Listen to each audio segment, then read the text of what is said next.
భాషలోని అమృత రాశి కన్నడంబులోని కస్తూరి వాసన కలిసిపోయే పేట తెలుగునందు వేల కవుల వెలుగులో రూపొంది దేశ దేశములను వాసిగాంచి 1000 ఏళ్ల నుండి విలసిల్లిన భాష దేశ భాషలందు తెలుగు లెస్స. విఘ్నులకు విజ్ఞానులకు సజ్ఞులకు రసజ్ఞులకు నా హృదయపూర్వక నమస్సుమాంచులు తెలియజేస్తూ దేశ భాషలందు తెలుగు లెస్స అనే అంశంపై మాట్లాడేందుకు ఉపక్రమిస్తున్నాను మీ అందరి ఆశీస్సుమాలతో. నా పేరు అంగూరి శృతి. నాది ఆదికవి నన్నయ్య యజ్ఞం వనర్చిన ఊరు, పవిత్ర గోస్తని గలగల ప్రవహించేటి ఊరు, అమృత వర్షాన్ని ఎన్నో రాత్రులు కురిపించిన పిలుపు పుట్టిన ఊరు, తారకాసురపురంగా చరిత్ర పుటలలో నిలిచిన ఊరు, కవులను కళలను ప్రోత్సహించేటి ఊరు, సాంకేతిక యుగంలో రాకెట్లకు ఇంధనం అందిస్తున్న ఊరు, పాడి పంటలతో ప్రకృతిని పరవశింపజేసేటి ఊరు, తనుకుగా తలుక్కుమని ఎందరి మదిలోనో మెదిలేటి ఊరు నా ఊరు. దేశ భాషలందు తెలుగు లెస్స. ఇది ఏమాత్రం అతిశయోక్తి కాదు. కారణం, తెలుగు మాట్లాడే తెలుగు వారే తమకు తాముగా ఈ విధంగా స్వంత స్థితి చేసుకుని ఉంటే ఆలోచన చేయలేమో కానీ తరతరాలుగా త్రిలింగ సాక్షి భూతంగా పూతరేకుల తీయదనం అడ్డుకున్నట్టు తెలుగు భాష గురించి తెలుగేతరులు కొనియాడిన దేశ భాషలందు తెలుగు లెస్స అనే వాస్తవాన్ని తేటతెల్లం చేస్తోంది. తెలుగదేల ఎల్ల దేశంబు తెలుగేను తెలుగు వల్లభుండ తెలుగు కండ ఎల్ల నుపుల గొలువ నెరుగవే బాసాడి దేశ భాషలందు తెలుగు లెస్స అంటూ ఆముక్త మాల్యదలో ఆంధ్ర భాషను శ్లాఘించిన ఆంధ్ర బంధువు సాహితీ సమ్రాంగణ చక్రవర్తి కర్ణాటాంధ్ర సమన్వయ నిత్య విస్ఫూర్తి అయిన 15వ శతాబ్దానికి చెందిన శ్రీ కృష్ణదేవరాయలు వారు జన్మతః కన్నడులు, మాతృభాష మాత్రం తుళు. ఈ సందర్భంగా మనం ఒక విషయాన్ని గమనించాలి. శ్రీ కృష్ణదేవరాయలు వారు పై విధంగా తెలుగు భాషను కీర్తించడం ఆ రోజుల్లో తెలుగు భాష పట్ల ఆయనకున్న అభిమానాన్ని మాత్రమే కాకుండా ఆ కాలంలోని ఇతర భాషల్లో తెలుగు భాష యొక్క స్థానం ఏమిటో కూడా తెలియచెప్తోంది. అంతెందుకు, తమిళ జాతీయ కవి సుబ్రహ్మణ్య భారతి మన భాషను సుందర తెలుగు పార్టీ సైట్ అన్నారు. హెన్రీ మోరిస్ తెలుగు భాషకు గల వినసొంపదనాన్ని బట్టి దానిని ఇటాలియన్ ఆఫ్ ది ఈస్ట్ అంటారు అని చెప్పడం జరిగింది. మాన్యుయల్ విలియమ్స్ ద్రవ్య భాషల ప్రాచీనతకు భాషా పరంపరకు తెలుగు తమిళ భాషల తర్వాతే ఇతర భాషలు అంటూ అప్పటి దేశ భాషలను తెలుగు లెస్స అన్న వాస్తవాన్ని చెప్పకనే చెప్పడం జరిగింది.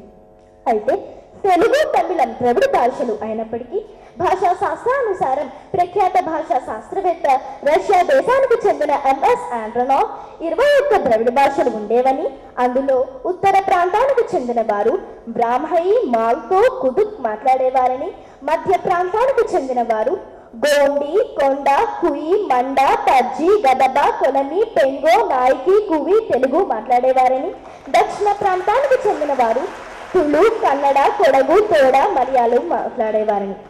పైన పేర్కొనబడిన మధ్య ప్రాంతానికి చెందిన 10 ద్రవిడ భాషల్లో ఒక తెలుగు భాష మాత్రమే అభివృద్ధి చెందిన భాషని, మిగిలిన 9 అడవిజాతి భాషలనే మిగిలిపోయాయని వివరించడం జరిగింది. ఈ విధంగా చూసిన మధ్య ప్రాంతానికి చెందిన ద్రవిడ భాషల్లో తెలుగు లెస్స అన్న విషయం సుస్పష్టమవుతోంది. అంతేకాదు, ఆంధ్ర బంధువు అభినవ బోచుడు ఆంగ్లేయుడు అయినా కూడా సర్ సిపి బ్రౌన్ తెలుగు భాషకు చేసిన సేవ అంతా ఇంత కాదు. ఇంగ్లీష్ తెలుగు, తెలుగు ఇంగ్లీష్ నిఘంటువులను రాయటమే కాకుండా తెలుగు భాషలోని ఎన్నో పూర్వ కార్యాలను సేకరించి వాటిని సరిదిద్దించి అచ్చువేయించారు.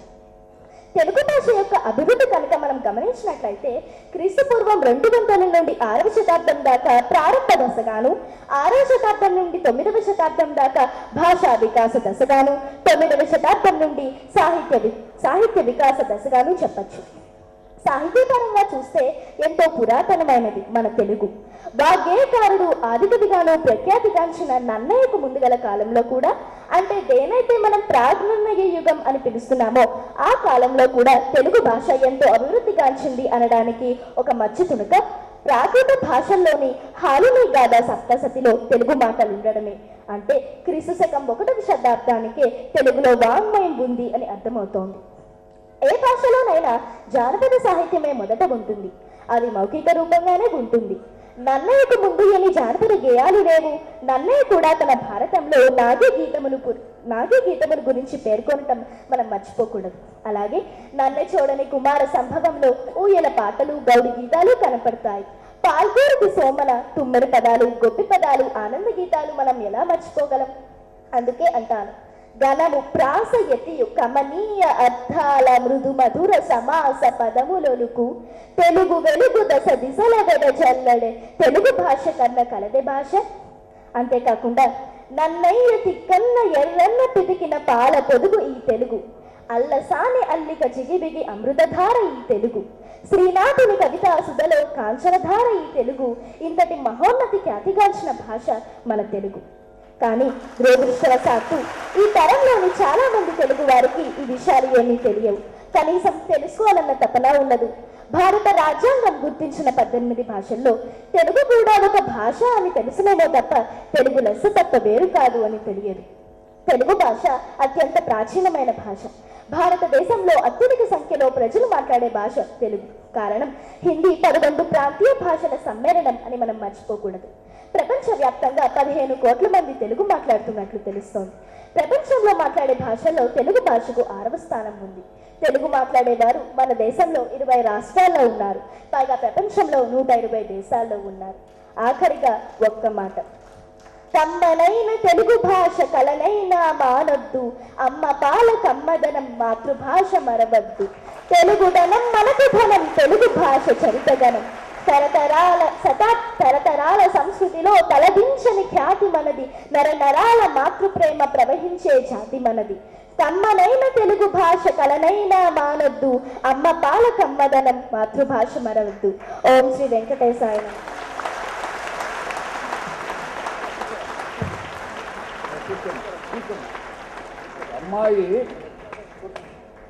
అమ్మాయి మాట్లాడిన విధానం ఆ అమ్మాయి ఒక ఉపన్యాసం చేటుగా లేదు, ఎవరో ఒక మహాకవి రాసిన వ్యాసంలా ఉంది, కానీ అది మామూలు మాటలు కాదు లేవు. ఇప్పుడు ఎవరిని అభినందించాలా? మేము ఈ అమ్మాయిని అభినందించాలా? ఇంత గొప్పగా తెలుగు భాషను గురించి మాట్లాడిన అతిరథ మహారథులు అంత చిన్న వయసులో తెలుగు భాష పైన అలా మాట్లాడేటువంటి అథారిటేటివ్గా ప్రసంగి. అందువల్ల ఏది ఏమైనా నిన్న పుట్టిన బిడ్డ కన్నా ఈ దినం పుట్టే బిడ్డ తెలియగలదని చెప్పిన నా అభిప్రాయం.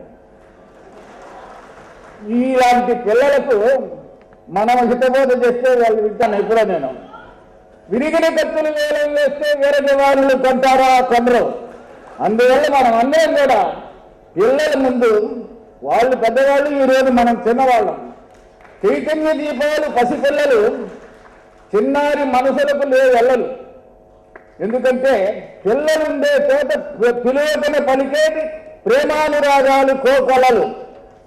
నాకు పిల్లలంటే ఎందుకు ఇష్టం అంటే, నేను కూడా ఒకప్పుడు పిల్లవాడిని కాబట్టి, వాళ్ళు కూడా రేపు పెద్దవాళ్ళు కాబట్టి.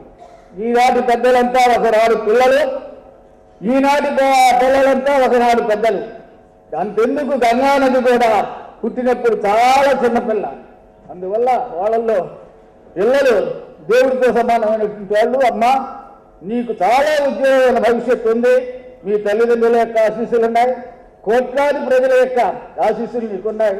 ఇంకొక 4 సంవత్సరాల్లో మీ పేరు చెప్పుకొని మేము ఆ అమ్మాయి శృతి మా తెలుగుదేశం కన్నా బిడ్డ, తెలుగు తల్లి కన్నా బిడ్డ అని చెప్పుకునే రోజు రావాలని ఆశిస్తూ అభినందిస్తూ ఆశీర్వదిస్తున్నాను. జై హింద్.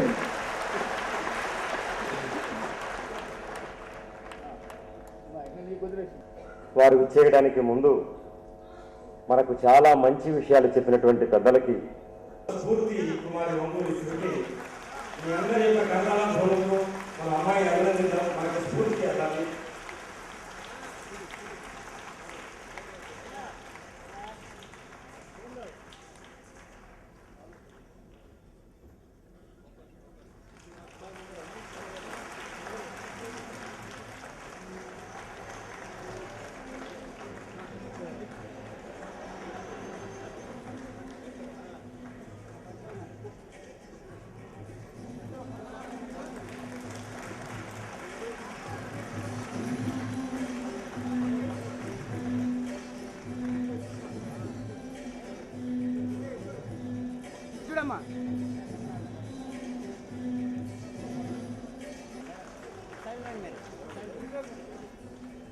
సరే